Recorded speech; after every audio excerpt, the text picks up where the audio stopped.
Avez-vous déjà eu l'impression que des événements majeurs se déroulaient sous vos yeux, mais restaient invisibles pour la plupart?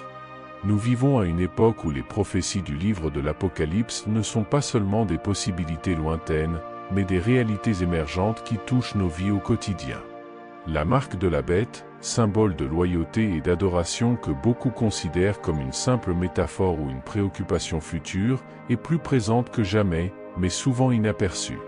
Beaucoup d'entre nous se trouvent à la croisée des chemins spirituels et moraux, confrontés à des défis qui mettent à l'épreuve notre foi et nos valeurs. La douleur de se sentir isolé dans ses convictions ou la peur de prendre de mauvaises décisions peuvent être accablantes. Mais voici la vérité réconfortante, nous ne sommes pas seuls dans ce voyage.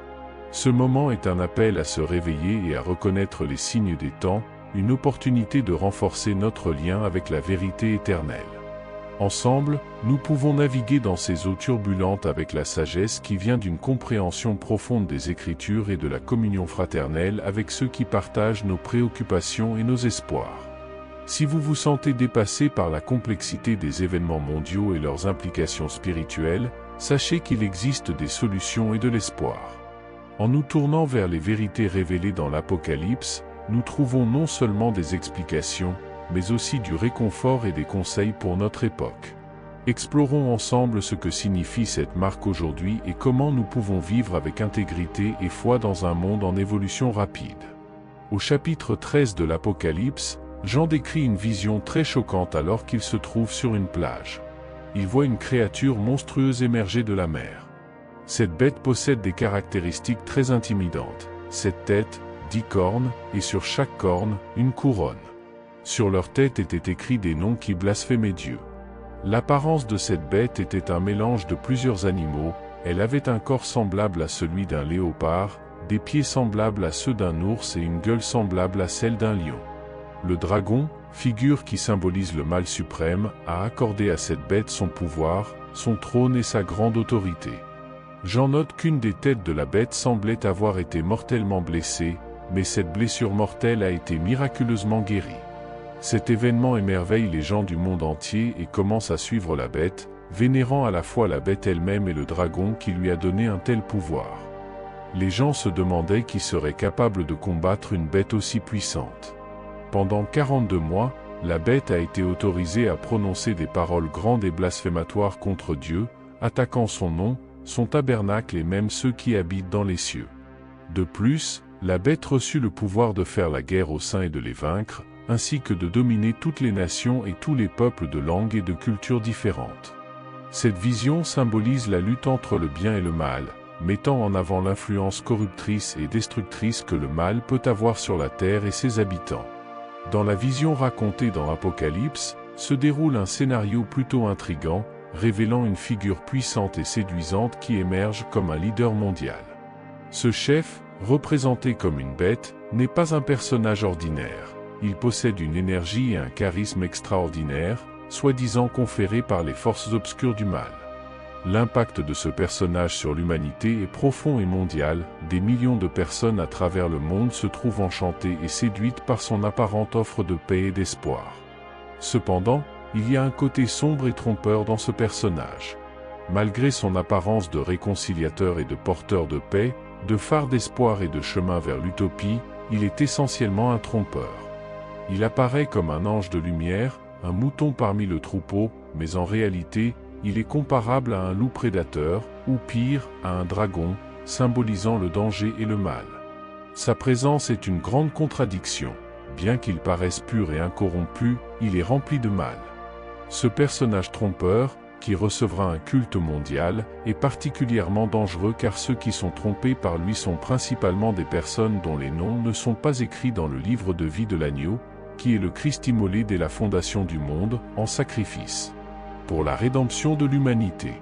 Apocalypse 13, 8, version King James, nous met en garde contre ce phénomène d'adoration mondiale, indiquant une déviation massive de la vraie foi et une soumission à une force maléfique se faisant passer pour un sauveur.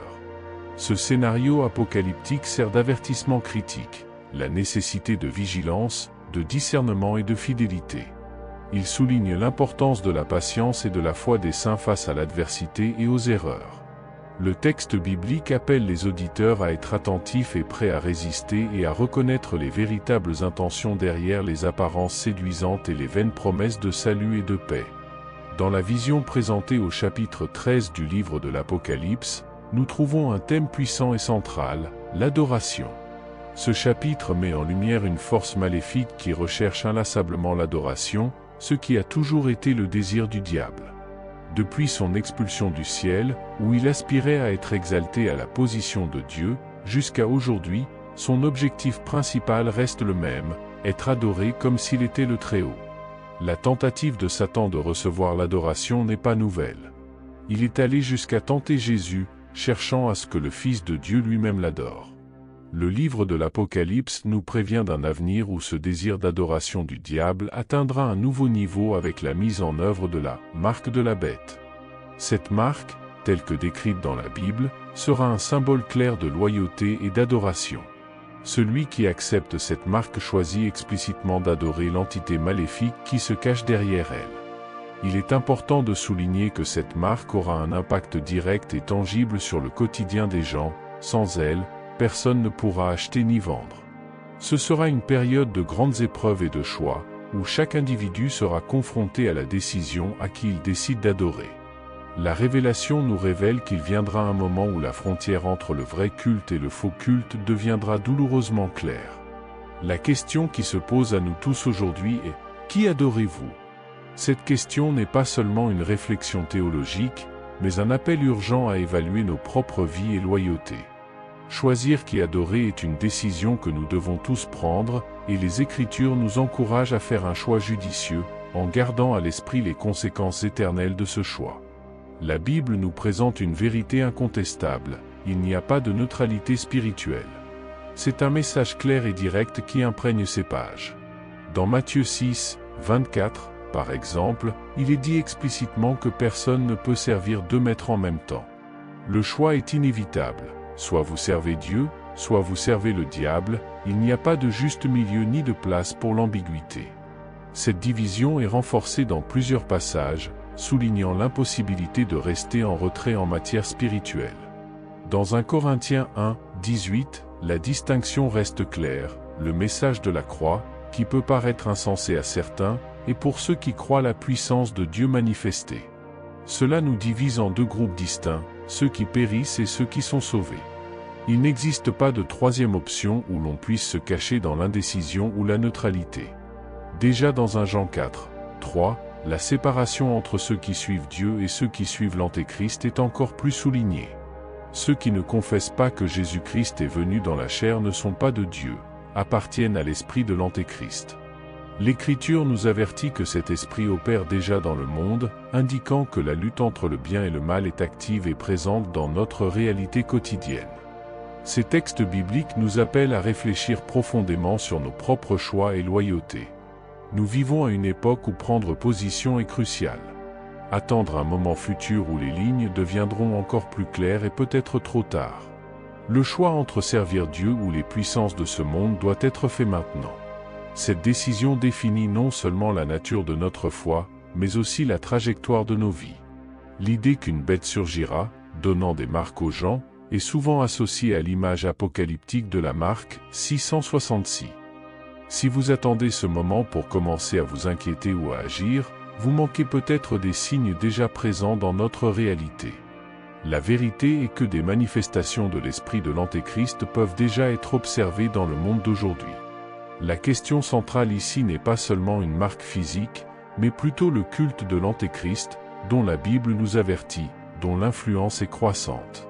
Beaucoup de gens se demandent pourquoi, si l'esprit de l'Antéchrist est déjà à l'œuvre, l'Antichrist lui-même n'a pas encore assumé un rôle visible et central sur la scène mondiale. La réponse à cette question se trouve également dans la Bible, dans 2 Thessaloniciens 2, 3 à 7. Ce texte souligne qu'avant que l'Antéchrist ne soit pleinement révélé, une série d'événements doivent se produire, y compris une période d'apostasie, ou une grande chute spirituelle, au cours de laquelle beaucoup s'écarteront de la vraie foi. C'est le scénario qui prépare le terrain à l'émergence de l'homme du péché, c'est-à-dire de l'Antéchrist, qui tentera de se placer au-dessus de tout ce qui est considéré comme divin ou sacré, en se proclamant comme s'il était Dieu. Comprendre ces concepts n'est pas seulement une question d'interprétation théologique, mais un appel à être vigilant et conscient des influences spirituelles qui sont déjà en mouvement autour de nous. Il n'est pas nécessaire d'attendre un événement catastrophique ou dramatique pour reconnaître le mal à l'œuvre. Les signes sont subtils et se propagent d'une manière qui passe souvent inaperçue auprès de ceux qui ne sont pas vigilants. Ainsi, plutôt que de se concentrer sur l'attente d'une marque physique comme 666, il est crucial d'être conscient des nombreuses façons dont l'esprit de l'Antéchrist façonne déjà les comportements et les croyances du monde d'aujourd'hui. Cela implique de résister à toute forme d'idolâtrie et de maintenir une foi centrée sur Dieu, comme l'enseignent les Écritures. Examinons un concept très intrigant qui est abordé dans 2 Thessaloniciens 2, en particulier à propos du personnage qui retient le mal à un certain moment. Le texte mentionne que le mystère de l'iniquité est déjà actif, mais qu'il existe quelqu'un ou quelque chose qui empêche l'Antéchrist de révéler sa vraie nature et d'en prendre le contrôle total. C'est un sujet qui suscite de nombreuses discussions et théories, notamment sur l'identité de ce restricteur. Le passage suggère que l'Antéchrist veut s'asseoir dans le temple de Dieu, se proclamant Dieu. Cela semble alarmant, mais il est important de se rappeler qu'il ne peut pas le faire librement tant que le restricteur n'est pas retiré.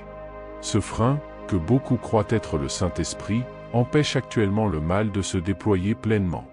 La Bible ne précise pas explicitement qui est cet obstacle, mais elle indique clairement qu'il existe une force puissante qui contrôle le mal. Qu'est-ce que cela veut dire pour nous? Cela signifie que même si le mal est présent et actif dans le monde, il est contrôlé dans une certaine mesure.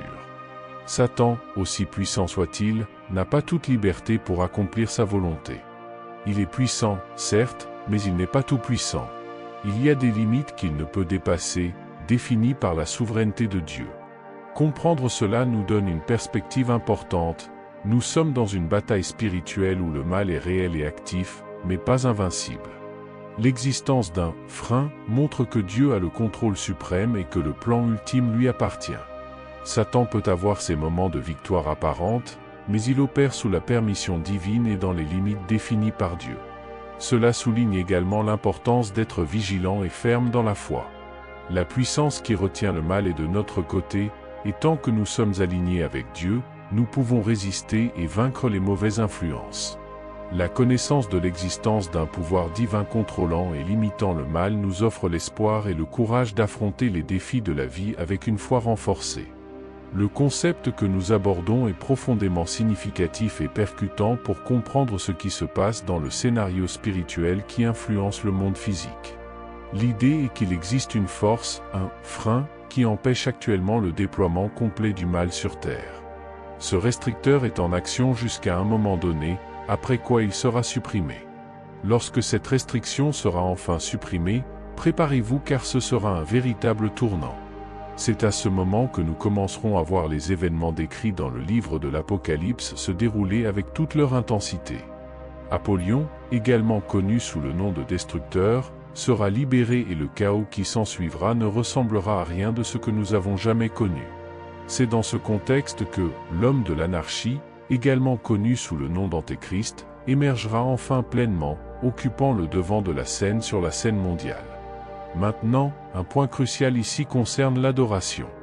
Dieu nous ordonne explicitement de ne rien adorer sur terre, ni l'argent, ni les humains, ni les pouvoirs spirituels. Cependant, beaucoup d'entre nous tombent par inadvertance dans leur culte en permettant à l'amour matériel ou à la luxure de nous dominer. C'est là le cœur de ce que symbolise la marque de la bête, un choix définitif de culte. L'Antéchrist, lorsqu'il émergera, sera d'abord perçu comme un emblème de paix. Doté d'un charisme qui semble presque surnaturel, il en attirera plus d'un. Cependant, rappelez-vous ce que nous dit 2 Corinthiens 11, 14, même Satan peut se déguiser en ange de lumière. C'est un avertissement pour être conscient et critique des apparences. Lorsque Jean a reçu la révélation de ces événements, il a eu une réaction très humaine, démontrant que même face aux révélations divines, nous, en tant qu'êtres humains, pouvons échouer dans notre compréhension et nos actions. Cela souligne l'importance d'être constamment vigilant, non seulement sur ce qui se passe autour de nous, mais aussi sur la manière dont nous interprétons et réagissons à ces informations. Par conséquent, le défi que nous avons à relever est de rester fermes dans la foi et le véritable culte de Dieu, préparés et conscients que les forces du mal sont en mouvement, mais aussi que nous avons le pouvoir de choisir qui nous serviront. Jean, l'un des disciples les plus proches de Jésus, a également été confronté à des difficultés liées aux subtilités d'une adoration incorrecte, ce dont nous pouvons tous tirer des leçons. Même s'il était bien conscient des commandements divins qui nous ordonnent d'adorer uniquement Dieu, Jean, dans un moment d'admiration et de révérence, se laissa presque emporter par l'impulsion d'adorer un ange. Cela s'est produit lors d'une de ses visions, comme décrit dans le livre de l'Apocalypse, chapitre 22, verset 8. Dans le passage, Jean rapporte qu'après avoir reçu des révélations par l'intermédiaire de l'ange, il s'est senti si impressionné et reconnaissant qu'il est tombé aux pieds de l'ange pour l'adorer. Cependant, l'ange l'arrêta immédiatement en lui disant « Gardez-vous de faire cela, car je suis votre compagnon de service et de vos frères les prophètes, et de ceux qui gardent les paroles de ce livre. Adorez Dieu. » Ce moment est crucial pour nous faire comprendre que, même face à des êtres célestes ou à des révélations extraordinaires, l'adoration doit être dirigée uniquement vers Dieu. Cet incident met en évidence la facilité avec laquelle nous pouvons être amenés à adorer ce que nous ne devrions pas, en particulier lorsque nous rencontrons quelque chose ou quelqu'un qui semble incroyable ou surnaturel. L'ange renforce Jean sur le fait qu'en tant que messager de Dieu, il n'est qu'un serviteur comme Jean et les autres prophètes. C'est un puissant rappel pour nous tous de l'importance de rester concentrés sur une adoration appropriée. Même face aux merveilles et aux manifestations spirituelles, nous devons toujours rediriger notre adoration et notre révérence uniquement vers Dieu, qui est le véritable digne d'un tel honneur. Cet épisode de la vie de Jean nous enseigne une leçon précieuse sur la vigilance spirituelle. Cela nous montre que quelles que soient les circonstances ou les personnages impressionnants que nous pouvons rencontrer, notre culte doit rester fixé sur Dieu. Il s'agit d'un appel à examiner nos propres pratiques d'adoration et à garantir qu'elles s'alignent sur les instructions claires des Écritures, n'adorer que Dieu et personne d'autre.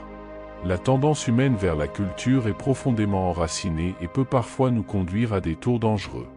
Jean, auteur du livre de l'Apocalypse, a personnellement fait l'expérience non pas une, mais 2 fois, comme le raconte le texte biblique à différents moments.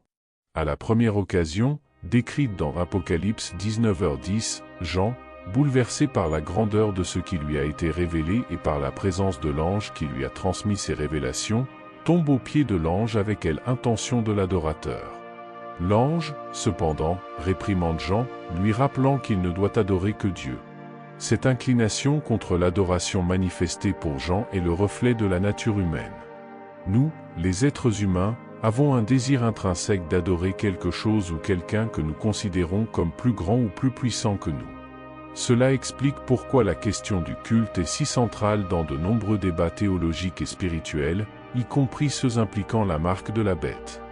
La marque de la bête, mentionnée dans le livre de l'Apocalypse, ne s'est pas encore manifestée de manière littérale, comme l'indiquent les Écritures, elle le sera un jour, étant une marque physique sur le front ou la main droite des gènes. Cependant, le véritable conflit autour de la marque de la bête est déjà en cours. Ce conflit ne concerne pas seulement une marque physique, mais aussi la question de savoir qui ou quoi nous choisissons d'adorer. Après la rébellion initiale de Satan, qui aspire à la mort de Dieu, la question de l'adoration est un champ de bataille spirituelle. Actuellement, nous vivons à une époque qui reflète les descriptions du livre de l'Apocalypse, où la tête entre adorateurs véritablement Dieu ou suivre de fausses idoles s'intensifie. Comme nous l'avons souligné, la question du culte est profondément enracinée dans le parcours humain et continue d'être un défi quotidien pour beaucoup. La conférence ici fait appel à la vigilance et à un choix conscient dans notre culture. En tant qu'être qui cherche naturellement à adorer, il est crucial que nous veillions à ce que notre culte soit direct vers le seul qui en est digne, Dieu. Ainsi, même si la marque littérale de la bête n'est pas encore arrivée, le défi de choisir qui adorer est très présent, et chaque choix que nous faisons aujourd'hui reflète cette décision fondamentale. Nous avons tous une volonté naturelle d'adorer quelque chose de plus grand que nous-mêmes. Ce désir d'adoration est profondément enrichi par la nature humaine. Selon la Bible, Dieu a créé chacun de nous avec ce désir, et le dessein divin est que nous dirigeons cette adoration vers lui, le Créateur de l'univers. Lorsque nous décidons de suivre Christ, nous choisissons d'adorer Dieu et de lui consacrer notre vie. Cela est clair dans le Nouveau Testament, en particulier dans Philippiens 2, 9, où il est dit que Dieu a exalté Jésus et lui a donné un nom qui est au-dessus de tout. Des noms. Cela signifie qu'au nom de Jésus, tout genou fléchira, que ce soit au ciel, sur terre ou sous la terre. D'un autre côté, ceux qui choisissent de ne pas suivre le Christ trouvent souvent d'autres objets de culte, consciemment ou inconsciemment. Ceux-ci peuvent varier considérablement, depuis l'argent et le pouvoir jusqu'aux chiffres et aux idéologies. Le point crucial est que le choix de l'objet de notre culte détermine la direction et le sens de notre vie. Dans la vie contemporaine, nous sommes constamment appelés à décider qui ou quoi nous adorerons. C'est un appel à une réflexion approfondie sur nos priorités et notre loyauté. Reconnaître Jésus comme le Fils du Dieu vivant et Seigneur de tous n'est pas seulement une déclaration théologique. C'est un engagement qui façonne tous les aspects de notre existence. Par conséquent, alors que nous vivons notre vie quotidienne, il est essentiel de nous rappeler ce choix fondamental concernant le culte. Chaque décision que nous prenons, chaque action que nous entreprenons doit refléter notre engagement à adorer Jésus et à reconnaître sa souveraineté. Cela non seulement nous aligne avec notre dessein divin, mais nous positionne également correctement dans le grand plan de Dieu pour l'humanité.